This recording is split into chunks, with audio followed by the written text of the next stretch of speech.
नमस्कार, सगरमाथा विशेषमा स्वागत छ। म केशव शर्मा। चुनाव वा संसद पुनर्स्थापना भन्ने विषयमा नेताहरू विभाजन भएको भए पनि नेपाली कांग्रेसले संसद विघटनको कदमलाई असंवैधानिक भन्दै विरोधका कार्यक्रम गरिरहेको छ। संसद विघटनलाई असंवैधानिक भन्दै आए पनि अदालतले चुनावकै पक्षमा फैसला गरे पनि स्वीकार गर्ने कांग्रेसले जनाएको छ। सत्तारूढ दल नेकपाकै दाहाल नेपाल समूह भने आन्दोलनबाटै संसदको पुनर्स्थापना गर्ने भन्दै विरोधका कार्यक्रम जारी रहेको छ। निर्वाचन आयोगले राजनीतिक व्यवस्थापन नगरेसम्म चुनाव हुने सम्भावना छैन। व्यवहारिक रूपमा दुई समूहमा विभाजन भएको भए पनि नेकपा कानुनी रूपमा विभाजित भएको छैन। नेकपाको एउटा मात्रै समूहले निर्वाचन आयोगमा आधिकारिकता दाबी गरेको छ। संयुक्त आन्दोलनका लागि नेपाली कांग्रेसलाई पर्खिएको नेकपाको दाहाल नेपाल समूहले नेपाली कांग्रेसले आफ्नै ढङ्गले विरोधका कार्यक्रम गर्ने भएपछि उसले पनि आफ्नै ढङ्गले विरोधका कार्यक्रम गरिरहेको छ। नेपाली कांग्रेसका कतिपय नेताहरूले कानुनी रूपमा नेकपा एउटै पार्टी भएकोले सत्ता पक्षसँग मिलेर आन्दोलन गर्न नसकिने समेत बताउने गरेका छन्। संसद विघटनको निर्णय अदालतबाट सदर भए कानुनी रूपमा नेकपा विभाजित हुन्छ। बलियो कम्युनिस्ट शक्ति विभाजित भएको अवस्थामा वैशाख 17 र 27 का लागि घोषित चुनावको प्रत्यक्ष फाइदा कांग्रेसलाई पुग्छ भन्ने कतिपयको विश्लेषण छ। संसद विघटनलाई असंवैधानिक भनिएको छ। यसले निम्त्याएको संवैधानिक र राजनीतिक सङ्कटबाट कसरी निस्कने अनि सत्तारूढ दल दुई भागमा बाँडिएको समयमा अर्को ठुलो दल नेपाली कांग्रेसको कस्तो भूमिका खेल्नुपर्छ, अहिले संवैधानिक र राजनीतिक सङ्कट निम्तिएको भनिएको छ। यसले अबको राजनीतिले कस्तो मोड लिने अनुमान गर्न सकिन्छ, यिनै विषयमा आज हामी कुराकानी गर्नेछौँ। हामीसँग कुराकानीका लागि नेपाली कांग्रेसका प्रभावशाली नेता पूर्व मन्त्री रोमी गौचन थकाले हामीसँग स्टुडियोमा हुनुहुन्छ। स्वागत छ यहाँलाई कार्यक्रममा। धन्यवाद। यो अहिले संसद विघटनपछि आन्दोलन गर्ने पनि नेकपाकै एउटा खेमा छ, सत्तामा रहने पनि नेकपाकै एउटा खेमा छ। तर आम मान्छेहरूले नेपाली कांग्रेसले के गर्छ भनेर चासो दिएर हेरिरहेछन् भने आन्दोलन गरिरहेको समूह र सत्ता सञ्चालन गरिरहेको समूहले पनि नेपाली कांग्रेसले कस्तो रणनीति तय गर्छ भनेर हेरिरहेछन्। यस्तो बेलामा नेपाली कांग्रेसको भूमिका चाहिँ कस्तो हुनुपर्छ? तपाईले राम्रो प्रश्न सोध्नुभयो। नेपाली कांग्रेस जस्तो पार्टी जसको इतिहास र जसको नाम आफैमा एउटा प्रजातान्त्रिक आन्दोलन हो, मेरो पार्टी पनि केही हदसम्म प्रष्ट हुनुपर्छ भन्ने म व्यक्तिगत मान्यता राख्छु। नेपाली कांग्रेसले संविधानमा व्यवस्था गरिएका कुनै पनि धाराहरूको अनुसरण नगरिकन उहाँहरूको वरिष्ठ मन्त्रीको एकजना वरिष्ठ मन्त्रीको भनाइलाई नै याद गर्ने हो भने यो संवैधानिक भन्दा बढी राजनीतिक निर्णय हो भनेर भन्नुभएको अवस्था हो संसद विघटनलाई। म मेरो पार्टीभित्र र पार्टी बाहिर के कुराको वकालत गर्दैछु र भनाइहरू राख्दै आएको छु र प्रयासहरू गर्दै आएको छु भने प्रधानमन्त्रीजीले आफ्नो सत्ता टिकाउनको स्वार्थबाट केन्द्रित रहेर 2072 को कार्यपालिका सम्बन्धी मन्त्री परिषद गठन सम्बन्धी हाम्रो संविधानले व्यवस्था गरेको धारा 76 को उपधारा 1, 2, 3, 4, 5, 6 कुनै पनि प्रक्रियामा उहाँ प्रवेशै नगर्नु भई धारा 76 को उपधारा 7 लाई पनि उहाँले सव्याख्या विघटन गर्न सक्नु भएको छैन। चाखलाग्दो कुरो के छ भने उहाँले यो 2072 को संसदको बाट भएका संसदका निर्माण भएका मन्त्री परिषदहरू प्रदेश भए प्रदेश संसदप्रति, केन्द्रीय सङ्घीय भए सङ्घीय संसदप्रति उत्तरदायी हुनुपर्ने सरकारले संसद विघटनको औचित्यता धारा त प्रष्ट गर्न सक्नु भएको छैन। त्यसमाथि पनि उहाँले राजीनामा दिनुभएको छैन। अब भन्नुहोस् 2072 को संसदको के संविधानको धारा 76 को उपधारा 1 बमोजिम गठन भएको सरकारले राजीनामा पनि नदिएको अवस्थामा त्यो सिधै संसदप्रति उत्तरदायी हुनुपर्ने सरकार हो। राजीनामा नदिइकन विघटन गरिएको भनिएको कदमको व्यक्तिगत रूपमा म त भर्त्सना गर्छु नै। मेरो पार्टीले पनि यसलाई असंवैधानिक भनेको छ। मेरो अलिकति व्यक्तिगत मतमतान्तर कहाँ छ भने म विश्वेश्वर प्रसाद कोइराला हुँदै यो प्रजातान्त्रिक आन्दोलनमा आएको एउटा विद्यार्थीको नाताले व्यक्तिगत रूपमा चाहिँ या त नेपाली कांग्रेसले पनि यो राजनीतिक निर्णय हो, अब हामी राजनीतिक निर्णय छलफलबाट चाहिँ जाउँ भनेर भन्न सक्नुपर्छ। अन्यथा व्याख्या भएन भने अहिले सरकारका मन्त्रीहरूले यो संसद पुनर्स्थापना नै हुँदैन, विघटनै हुन्छ भन्दा अदालतलाई प्रभाव पारेको धम्काइएको ठहरिँदैन। जनमानस र चाहिँ संविधानविदहरूले यो विघटनै हुने कारण छैन भन्दाखेरि प्रभाव पार्यो भन्ने बहस चलिरहेको बेलामा म न्यायालयको उच्च सम्मान गर्दै म के भन्छु भने न्यायले विघटनतिर पुग्छ जस्तो मलाई लाग्दैन। पुग्यो भने पनि न्यायालयले कस्तो निर्णय दिन्छ त्यसपछि नेपाली काङ्ग्रेसको केन्द्रीय समितिले के निर्णय गर्छ त्यो हेर्नुपर्ने हुन्छ।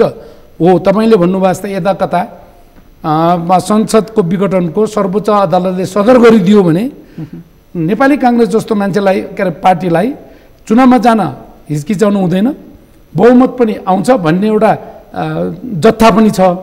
तर असंवैधानिक कदम भइसकेपछि असंवैधानिक कदमबाट उब्जाइएको यो नाबालकलाई यो चाहिँ स्वीकार्नुहुन्न भन्ने मत पनि त्यतिकै बलियो छ। त्यही म आज तपाईँलाई कुन बिन्दुमा टेक्छु भने अलिकति म तपाईँलाई होइन यसलाई भन्नु, नेपाली काङ्ग्रेसले संसद विघटनलाई सदर गर्यो भने के गर्ने भन्ने कुरो त्यसपछि काङ्ग्रेसले निर्णय गर्नुपर्छ भन्छु म। तर अलिकति यस्तो पनि त होला नि, जस्तो सत्तारूढ दलकै एउटा पक्ष चाहिँ आन्दोलनमा गइरहेछ र मध्यावधि निर्वाचन भयो भने प्रमुख प्रतिपक्षी दलले जुन 74को चुनावमा जसरी आफ्नो सिट चाहिँ गुमाएको थियो अहिले अब त्यसलाई चाहिँ रिकभर गर्ने मौका आउँछ भन्नेहरू पनि होला नि। हो, यसमा म के भन्छु भने एउटा संविधान सभा सदस्यको नाता र मस्यौदा समितिको सदस्यको नाताले पनि मलाई एक बुँदा छलफल भएको मलाई याद छ। अब नेपाली काङ्ग्रेसले आफ्नो बहुमततिर हेर्ने हो कि लोकतान्त्रिक आन्दोलनलाई स्थायित्व दिने, यो महत्त्वपूर्ण कुरा हो। निर्वाचनहरू पञ्चायतमा पनि भएका थिए, पञ्चायतमा पनि अदालत थियो, धेरै टाढा पनि नजाउँ। के अरे हाम्रा 2051 सालमा गिरिजाप्रसाद कोइरालाजीले 2047 संविधान अन्तर्गत गरेको विघटन, यद्यपि मनमोहन अधिकारीजीले चाहिँ अविश्वास प्रस्ताव दर्ता भएपछि विघटन गर्नुभएको हुनाले त्यसलाई सर्वोच्चले उल्टाइदिएको।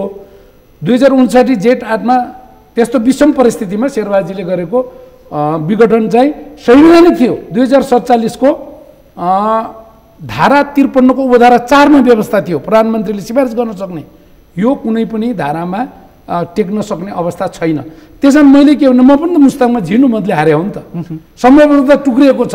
नेकपाको सरकारको हकीकत पनि देखिसक्यो, विभाजित नभएको अवस्थामा पनि काङ्ग्रेसले लार्जेस्ट पार्टी हुने नै हो भोलिकोमा। त्यसैले म व्यक्तिगत रूपमा के भन्छु भने काङ्ग्रेसले यो मौका छोपेर अस्थिरको एउटा चाहिँ साक्षी बस्ने कि हाम्रो बहुमत भन्दा पनि यो संविधानको स्थिरता लोकतन्त्रको जगलाई बलियो बनाउने भन्नेतिर महत्त्वपूर्ण हो जस्तो लाग्छ। भनेको 59 मा जसरी शेरबहादुर देउवाले संसद विघटन गरिसकेपछि त्यसको पुनर्स्थापना चाहिँ जनआन्दोलनको बलमा भएको थियो। त्यसैगरी सबै दलहरू राजनीतिक दलहरू एक ठाउँमा आएर आन्दोलनमा उभिनुपर्छ र संसद पुनर्स्थापित हुनुपर्छ भन्ने हो यहाँको भनाइ। होइन, मेरो अलिकति यसलाई ट्विस्ट भयो।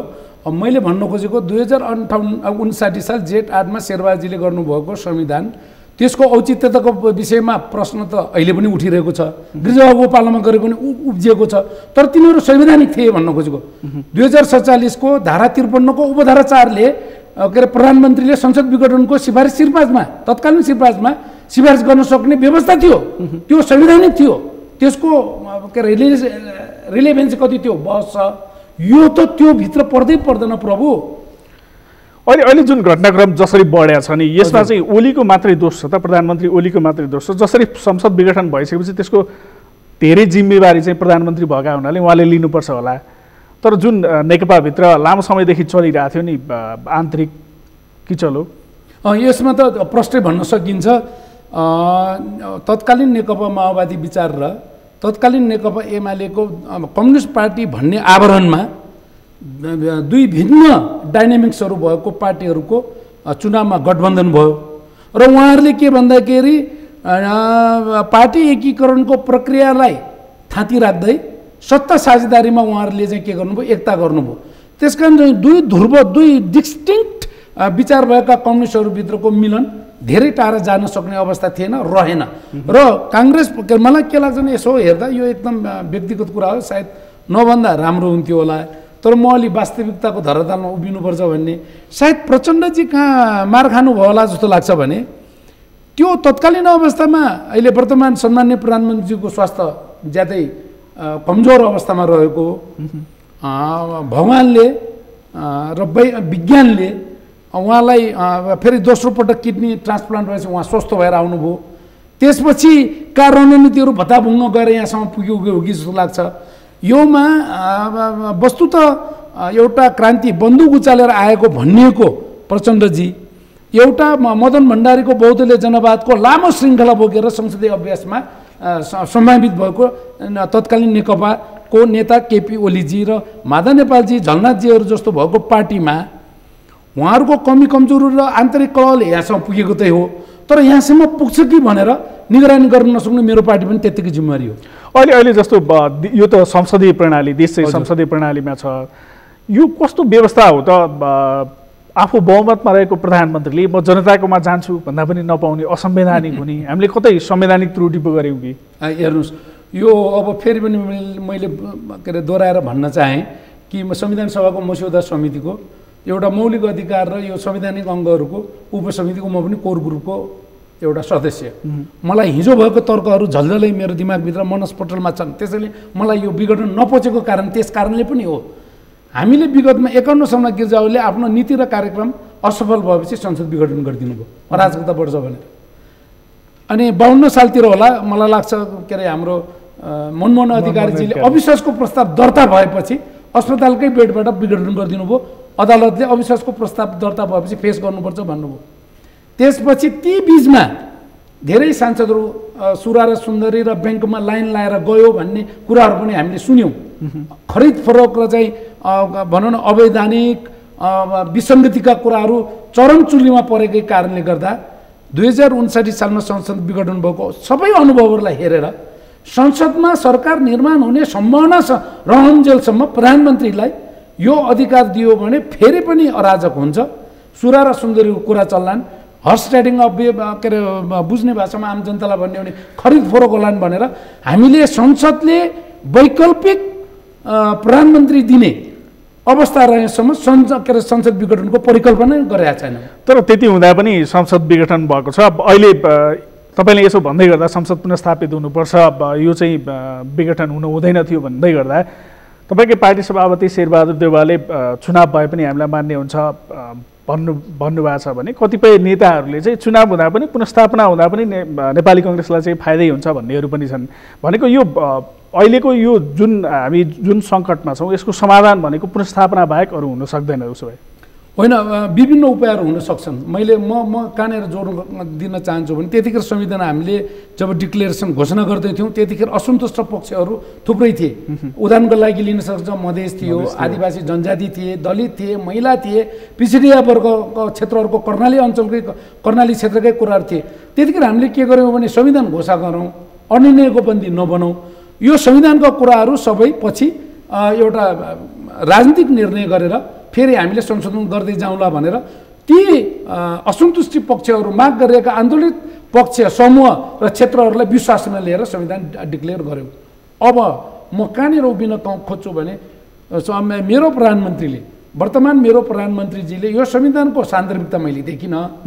अब राजनीतिक निर्णयबाट अर्को संविधानको चाहिँ वैकल्पिक उपायहरू खोज्नु पर्यो भन्यो भने नेपाली काङ्ग्रेसले ती असहमतिका स्वरहरू संशोधन मार्फत जाउँ भन्छौँ, हामी 2/3 पुऱ्याएर गर्छौँ भन्छौँ। यसमा पनि मान्ने छैन। उहाँले के हो भने या त प्रधानमन्त्रीजीले यो संविधानको सान्दर्भिकता सक्यो, यसलाई मैले अन्त्य गरेँ भन्नु पर्यो, या त यो संविधान अन्तर्गत हो भने उहाँले कुन धारा अन्तर्गत उहाँले चाहिँ यो संसद विघटन गर्यो योभन्दा प्रश्न हुनु जरुरी भयो नि त। तर यति हुँदै गर्दा पनि जस्तो मानव पुनस्थापना नै भयो भने पनि राजनीतिक स्थिरता अथवा हामीले जुन समृद्धिको सपना देखाएको छौँ त्यो त अब पुरा नहुने हो नि। हो, तपाईँले सायद हिजो नेपाली आम जनताले जे परिकल्पना गर्नुभयो र एउटा स्थिर सरकारका लागि त्यो पनि भनौँ भने एउटा खोक्रो राष्ट्रवादको नारामा अल्झिएर अथवा विश्वास गरिएर तत्कालीन नेकपा एमालेलाई म त भन्न डराउँदिनँ, त्यो त्यतिखेरको मत नेकपा माओवादीलाई भन्दा पनि यो के अरे हाम्रो केपी ओलीजीको नेतृत्वको नारालाई नै बढी जनताले विश्वास गरेको। उहाँ चाहिँ एउटा राष्ट्रवादी नेता, हामी बाँकी सबै विदेशी दलाल भन्ने भ्रममा परेर आएको मत हो। योमा हामी कोही चाहिँ के अरे चाहिँ कन्फ्युजन हुनु जरुरी छैन। तर उहाँको राष्ट्रवाद पनि अहिले जनताले सबैले छर्लङ्गै देखियो। हामी त प्रष्ट रूपमा के भने कुनै देश विशेषलाई गाली गरेर राष्ट्रवाद हुँदैन, हैन। कुनै देशको अहित गरेर पनि चाहिँ हामी मानवाधिकारवादी हुँदैन भन्छौँ। त्यसैले के हो भने तपाईँले भन्नुभयो जस्तै दुईवटा कुरामा काङ्ग्रेस पनि स्पष्ट हुन जरुरी छ जस्तो लाग्छ। मेरो पनि करिब 40 वर्ष त काङ्ग्रेसमा मेरो जीवनको काङ्ग्रेस पनि अस्पष्टको बन्दी छ। अलिकति रोकेँ मैले यो जस्तो अहिले पुनस्थापित भयो भने पनि प्रधानमन्त्रीले केही समय अघि मेरो कुर्सीलाई चलायो भने म कुर्सी नै भाँचिदिन्छु भन्ने कतिपय ठाउँहरूमा त्यस्तो अभिव्यक्ति पनि दिने गर्नुभएको थियो। संसद विघटन भयो, प्रदेश सरकारमा त्यस्तै चलिरहेछ कि चलो धेरै ठाउँहरूमा अविश्वासको प्रस्ताव दर्ता भइरहेछ। अब यदि पुनस्थापित भयो भने पनि सहज ढङ्गले प्रधानमन्त्रीले कुर्सी छोड्ने, फेरि सहज ढङ्गले अर्को सरकार गठन हुने सम्भावना छैन भन्छन् कतिपय। होइन यसरी लिउँ न, अब दुःखको साथ भन्नुपर्ने हुन्छ प्रजातान्त्रिक मुलुकका जननी भन्ने देशहरूमा पनि हालसालै पनि धेरै खालका विकृतिहरू देखिए।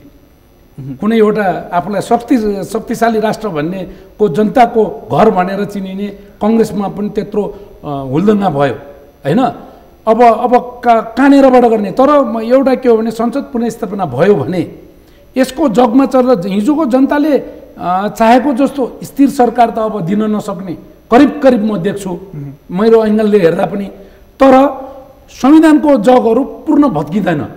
अब भत्किन नसकेपछि रेक्टोफिटिङ भन्छौँ नि, यसलाई कहीँ न कहीँ मर्मत गर्न सक्ने उपायहरू चाहिँ संसद पुनर्स्थापित र संसदको सर्वोच्चता भन्नु नै आम जनताको सर्वोच्चता हो।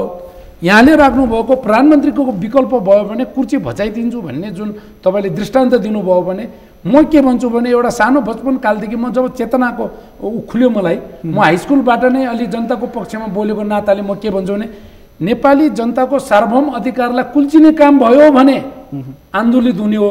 रोमी गौतम थकाली मुस्ताङमा अथवा केपी शर्मा ओली अथवा शेरबाजी अथवा रामचन्द्र पौडेल अथवा कुनै कोइराला भत्किन्छ कि भनेर कुर्सी बजाउने होइन कि जनताको रौँ पनि खस्न नदिने, सार्वभौम जनता मालिक हुन् भनेर मालिक नै आफू चाहिँ अब चाहिँ सडकमा ओर्लेर हे प्रधानमन्त्री, ए रोमी तिमी सांसद भयो, मन्त्री भयो, ए रामचन्द्र पौडेल, ए शेरबहादुर देउबा तिम्रो मालिक होइन हामी हो भनेर जनताले भन्नुपर्छ। अब अहिले यो यसै हुन्छ भनेर भन्न सकिँदैन। सर्वोच्च अदालतमा विचाराधीन छ, कस्तो निर्णय आउँछ त्यही अनुसार राजनीतिक अगाडि बढ्ला। अब चुनावको मिति तोकिया छ, 82 दिन छ आजको मितिबाट तोकिएको मितिसम्म पुग्नका लागि। यदि संसद विघटनको जुन सिफारिस छ त्यसलाई सदर गरियो र चुनावकै पक्षमा फैसला आयो भने चुनाव हुन सक्ने सम्भावना चाहिँ कति छ राजनीतिक रूपले? अब मित्र राष्ट्र हो रसा पनि, उदाहरणको लागि रसाको जस्तो ढङ थाप्ने हो हैन, क्युबाको जस्तो ढङ थाप्ने हो भने मेरो भन्नु केही पनि छैन। होइन भने 2074 पछि 18 वर्ष पुगेका असङ्ख्य नेपाली नागरिकहरू बालिक भइसकेर मताधिकारको लागि क्वालिफाई भएका जनताहरू छन्। सबैले आफ्नो मतदातामा आफ्नो नाम दर्ता गरि नसकेको अवस्था पनि छ। अब त्यो लाखौँ मताधिकारलाई बाहिर राखेर गर्ने निर्वाचन कस्तो निर्वाचन हो? र तपाईँले भन्नुभयो 84 दिन, यो यताउता गर्दा 50, 40, 45 दिनमा आउँछ।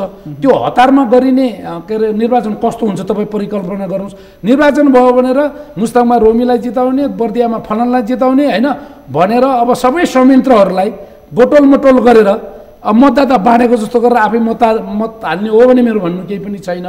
स्वच्छ प्रणालीको जनताले चाहेको र यो संविधानले सार्वभौम र इलिजिबल योग्य पुग्यो 18 वर्ष पुगेका, अहिले 18 वर्ष पुगेका नागरिकले मत हाल्न पाउने कि नपाउने अब मानिलिउँ अत्यावधिक भएको छैन।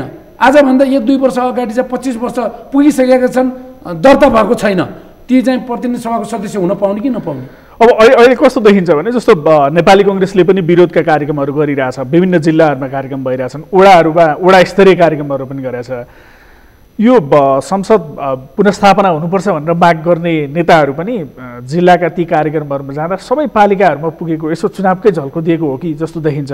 उता जसले आन्दोलन गरिरहेछ नेकपाकै दाहाल नेपाल पक्षले आन्दोलनमा सहकार्यका लागि केही समय कुर्यो पनि, अहिले पनि फागुनबाट हामी संयुक्त आन्दोलन गर्छौँ भनेर भनिरहेछ। यो बेलामा नेपाली कङ्ग्रेस संयुक्त आन्दोलन गर्न त्यसरी जान पर्छ या उसको चाहिँ छुट्टै अहिले जसरी आन्दोलन गरिरहेछ, जसरी यसलाई जसरी लिइरहेछ त्यसरी नै संसद पुनर्स्थापनाको पक्षमा अहिले नेपाल कम्युनिस्ट पार्टीको दाहाल नेपाल पक्षले पक्ष भनिएको, यद्यपि मैले त्यसलाई स्वीकार्नेवाला छैन। यो पत्रिका के अरे मिडियामा अनुसार भनिएको समूहले गरेको आन्दोलनलाई पनि हामीले पर्खर हेर्नै पर्छ। किनभने हामीले दृष्टान्तहरू एउटा यत्रो आन्दोलन क्रान्तिकारी आन्दोलन गरेर छवि बनाएका प्रचण्डजीले पनि गम्भीर त्रुटिहरू हिजो गर्नुभएको हुनाले हामी पनि झस्किनुपर्ने अवस्था छ। उदाहरणको लागि शेरबहादुर दाइ प्रधानमन्त्री हुनुहुन्थ्यो, उहाँहरूको मन्त्री परिषदमा के अरे सदस्य हुनुहुन्थ्यो, मन्त्री परिषदमा सदस्य छ, राजीनामा दिनुहुन्न, अरू पार्टीसँग चाहिँ गठबन्धन गरेर चुनाव लड्नुहुन्छ होइन।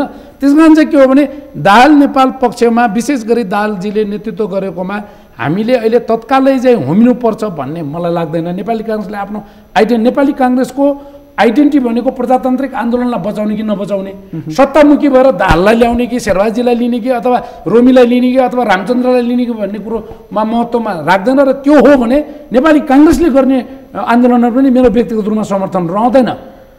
तर त्यसो गर्दै गर्दा पनि नि प्रतिपक्षको सडक हो भन्ने भनिन्छ। सडक चाहिँ दाहाल नेपाल पक्षले, सत्ता चाहिँ ओली पक्षले चलाइरहँदा नेपाली काङ्ग्रेसको भूमिका अलि नदेखिए। चिन्ता त यही नै नभएको छ। तपाईँले सायद तपाईँको कुरा सोध्दा त तपाईँ पनि डेमोक्रेटिक काङ्ग्रेसै हो कि जस्तो लाग्यो है कि। हामीलाई पनि चिन्ता के हो भने जनताको मूलभूत सरोकारको विषयमा काङ्ग्रेस किन दुविधामा छ? कङ्ग्रेसले प्रश्न भन्न सक्नु पऱ्यो। आजसम्म असंवैधानिक भनेको छ। असंवैधानिक भनेपछि संवैधानिक करेक्सन होइन, त्यसलाई चाहिँ संवैधानिक ट्र्याकमा नआउनु छ। हाम्रो आन्दोलन जारी रहन्छ। हाम्रो लागि सत्ता प्रायोरिटी होइन, प्राथमिकता होइन, हाम्रो लागि बहुमत प्राथमिकता होइन भन्नु पर्यो। होइन, अब यो बेलामा तपाईँले पनि जानेको मैले पनि बुझेको त्यही हो। यो के अरे नेकपा फुटे पनि नफुटे पनि अब मेरो जस्तो हुम्ला, मुगु, मुस्ताङ जस्तामा त नाता भन्छन्, क्षेत्र भन्छन्, जात भन्छन्, अनेक भन्छन् होइन। त्योमा म भन्न सक्दिनँ।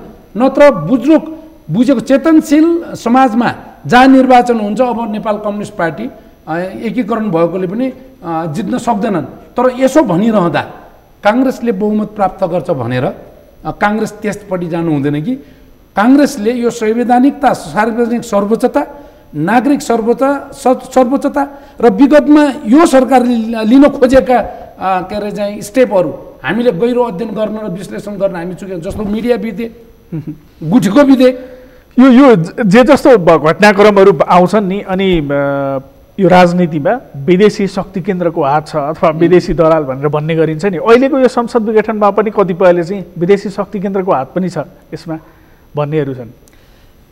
यो चाहिँ सबैले मलाई सोध्ने प्रश्नहरू यही नै हुन्। विशेष गरी तपाईँहरूले घुमाइफिराइ यो जानेका पत्रकारले अन्तिममा सोध्छन्, नयाँ पत्रकारले अगाडि सोधिदिन्छ र जम्का भेटमा परिन्छ होइन। तपाईँ एउटा अनुभव प्राप्त पत्रकार हुनुहुँदो रहेछ।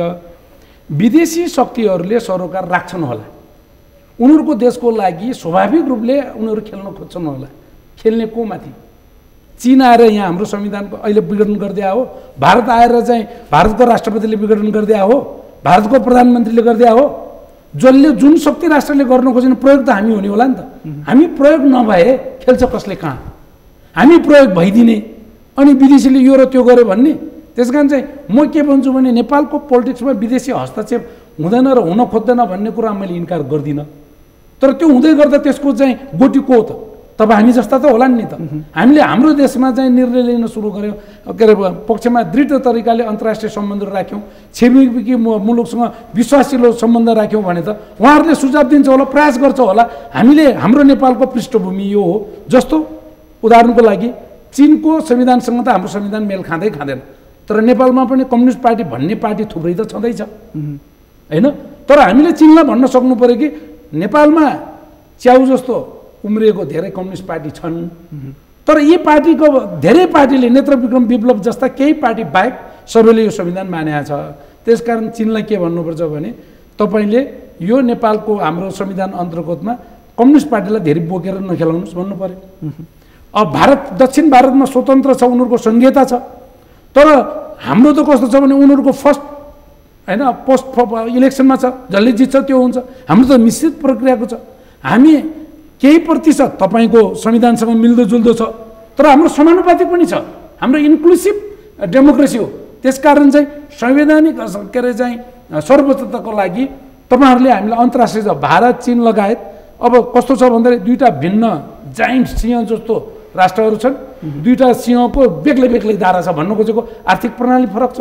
तर चीन पनि एउटा कुरा के हो भने चीनको राजनीतिक क्षेत्रमा मैले भन्न खोजेको आज म भन्छु, म बहस पनि गर्न खोजिरहेको छु यो विषयमा। चीनको राजनीतिक र नागरिक सर्वोच्चतामा कम्युनिस्ट सर्वोच्चता छ।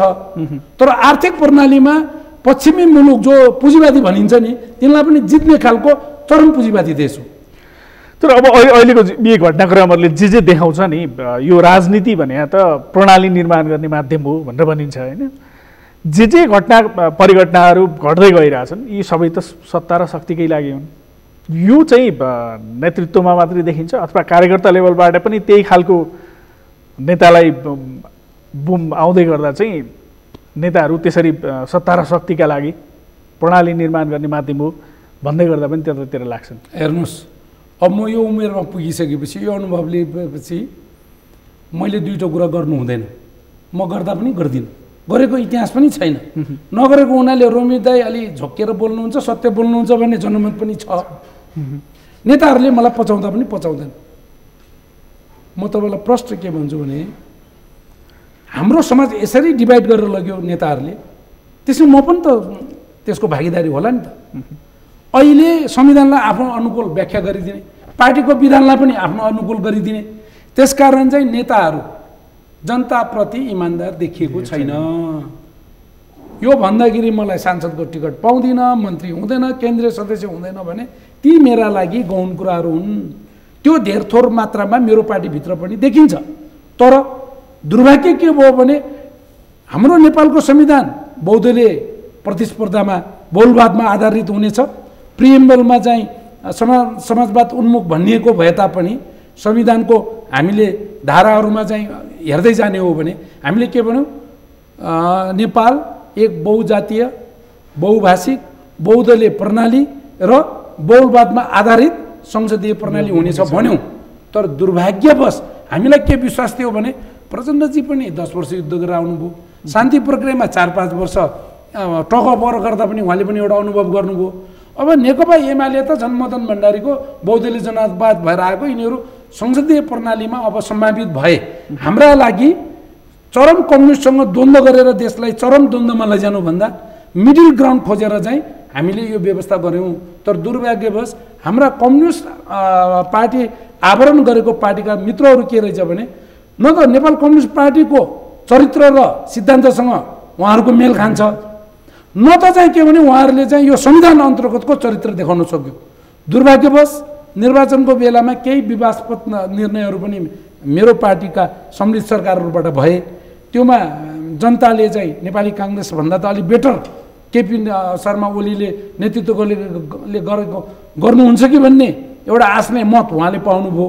तर दुर्भाग्य के हो भने संविधान लोकतान्त्रिक भयो, सञ्चालन गर्नेलाई त्यो अभ्यास र त्यतातिरको आकर्षण, त्यतातिरको विश्वास, त्यतातिरको आस्था चाहिँ हुँदै नभएको हुनाले अहिले कम्युनिस्टको सरकारलाई यो संविधान भन्दा पनि उहाँहरूलाई एउटा भ्रम के भयो भन्दा संविधान जेसुकै होस् अब 2-4 वर्ष पेलेर जान सकिन्छ, सायद चीनको मोडेल जस्तो होइन, आर्थिक स्वतन्त्रता दिने, राजनीति र चाहिँ प्रेसलाई चाहिँ नियन्त्रित गर्दै गए पनि सकिन्छ भन्ने होला, त्यो भ्रम मात्रै हो। नेपाली जनताले प्रजातान्त्रिक स्वाद लिइसकेको छ, यो चाहिँ सफल हुँदैन। हस्, यहाँसम्म आएर हामीलाई समय दिनुभयो, यहाँलाई धेरै धेरै धन्यवाद। यहाँको लागि पनि धन्यवाद। उहाँ हुनुहुन्थ्यो नेपाली काङ्ग्रेसका नेता रोमी गौचन थकाली हामीसँग कुराकानी गर्नुहुँदै। आजका लागि सगरमाथा विशेषको समय सकिएको छ। म केशव शर्मा बिदा हुन्छु। सगरमाथा टेलिभिजन हेर्दै गर्नुहोला। नमस्कार।